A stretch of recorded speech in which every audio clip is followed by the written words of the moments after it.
नमस्कार, मैं हूं एक सच्चा पत्रकार जिसने हमेशा सच को आगे रखा। मैं ना गोदी मीडिया से हूं और ना ही किसी का गुलाम हूं। दोस्तों, आपको बता दूं, बीजेपी की सत्ता अब डगमगाने लगी है। अब वक्त आ गया है। अब देश की जनता समझ गई है। अब देश के बिकाऊ टीवी चैनलों के गोदी मीडिया को दुकान अब बंद होने वाली है। भाजपा पार्टी में बहुत बड़ा भूचाल आ गया है। बीजेपी जो अपने आप को बहुत बड़ी राजनीतिक पार्टी समझने लगी थी, अब हिलती दिख रही है, टूटती दिख रही है। अब देश की सबसे बड़ी पार्टी चारों तरफ से घुटनों पर आ गई।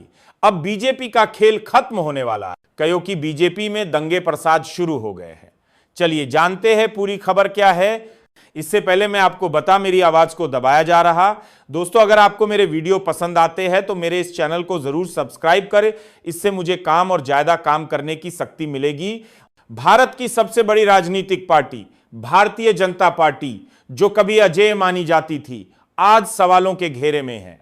कभी मोदी लहर, कभी हिंदुत्व की आंधी और कभी राष्ट्रवाद की गूंज, लेकिन अब लगता है भाजपा का जादू खत्म हो रहा है। 2024 का लोकसभा चुनाव जीतने के बावजूद पार्टी के अंदर की हलचलें कुछ और ही संकेत दे रही हैं। पहला झटका, उपराष्ट्रपति जगदीप धनखड़ का इस्तीफा। दूसरा झटका, पार्टी के वरिष्ठ नेताओं में शिवराज सिंह चौहान और योगी आदित्यनाथ के बीच बढ़ती दूरी। तीसरा झटका, मोदी और शाह की जोड़ी पर उठते सवाल। और अब चर्चा है कि भाजपा के अंदर एक बड़ा बगावत का तूफान तैयार हो रहा है। पार्टी के भीतर नेताओं में असंतोष बढ़ता जा रहा है। जिन नेताओं को साइडलाइन किया गया, अब वो फिर से एकजुट हो रहे हैं। संघ भी अब पार्टी की हर रणनीति से सहमत नहीं दिख रहा। देश के अलग अलग राज्यों में भाजपा को लगातार झटके लग रहे हैं। कर्नाटक में हार, महाराष्ट्र में बगावत, राजस्थान में अंदरूनी लड़ाई और अब बिहार और पश्चिम बंगाल में कमजोर होती पकड़।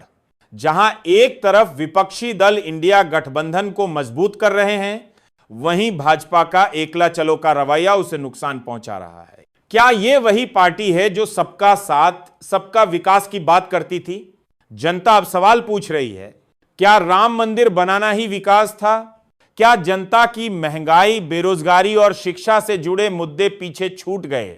युवाओं के सपने टूट रहे हैं, किसान हताश हैं और व्यापारी वर्ग नाराज है।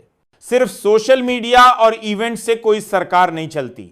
जनता अब बदलाव चाहती है। क्या भाजपा का अंत शुरू हो चुका है? क्या अब देश एक नई राजनीतिक दिशा की ओर बढ़ रहा है? 2025 और 2026 में कई राज्यों में चुनाव होने हैं। अगर भाजपा यहां भी पिछड़ी तो यह साफ संकेत होगा कि पार्टी अब अपने आखिरी दौर में पहुंच चुकी है। यह सवाल अब हर कोने में गूंज रहा है, क्या भाजपा अब खत्म होने वाली है? सच क्या है और बदलाव कितना बड़ा होगा, यह आने वाला समय बताएगा। देश की राजनीति में भूचाल लाने वाली एक बड़ी खबर सामने आई है। भारत के मुख्य न्यायाधीश यानी सीजी ने प्रधानमंत्री नरेंद्र मोदी के खिलाफ ऐसा कदम उठाया है जिसकी चर्चा सिर्फ दिल्ली की गलियों तक ही नहीं, बल्कि देश की हर गली नुक्कड़ पर हो रही है। अब सवाल सिर्फ इतना नहीं कि सीजीआई ने क्या किया, बल्कि असली सवाल यह है, क्या यह भारत की राजनीति में एक नए युग की शुरुआत है?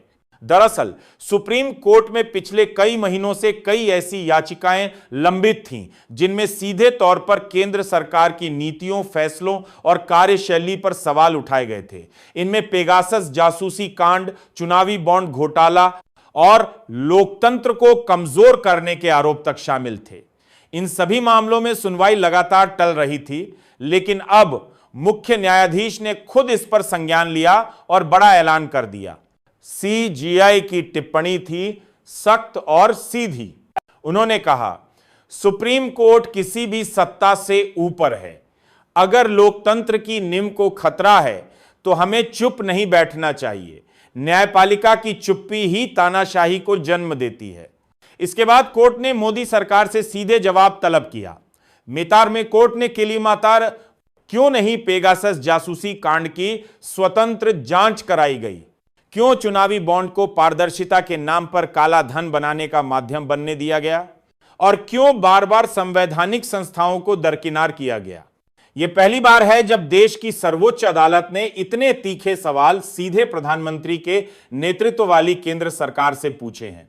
इस बीच सोशल मीडिया पर यह चर्चा जोरों पर है कि क्या सीजेआई के इस फैसले के पीछे कोई राजनीतिक दबाव है, या फिर क्या अब न्यायपालिका कार्यपालिका के खिलाफ खुलकर खड़ी हो रही है।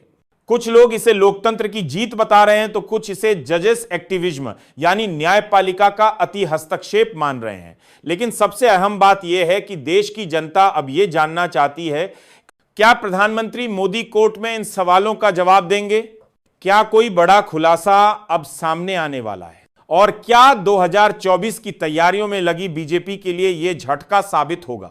याद दिला दें, इससे पहले भी कई बार सुप्रीम कोर्ट ने केंद्र सरकार के फैसलों पर आपत्ति जताई है, चाहे वो राफेल डील हो, नोटबंदी हो या फिर सीए और एनआरसी जैसे विवादित कानून। लेकिन इस बार मामला सिर्फ कानून का नहीं, बल्कि सत्ता के सबसे ऊंचे सिंहासन से सवाल पूछने का है।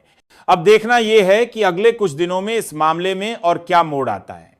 क्या प्रधानमंत्री मोदी सामने आकर जवाब देंगे, या फिर इस मुद्दे को भी चुनावी शोर में दबा दिया जाएगा? लेकिन एक बात तो तय है, सीजेआई के इस एक्शन ने भारत की लोकतांत्रिक व्यवस्था में हलचल मचा दी है।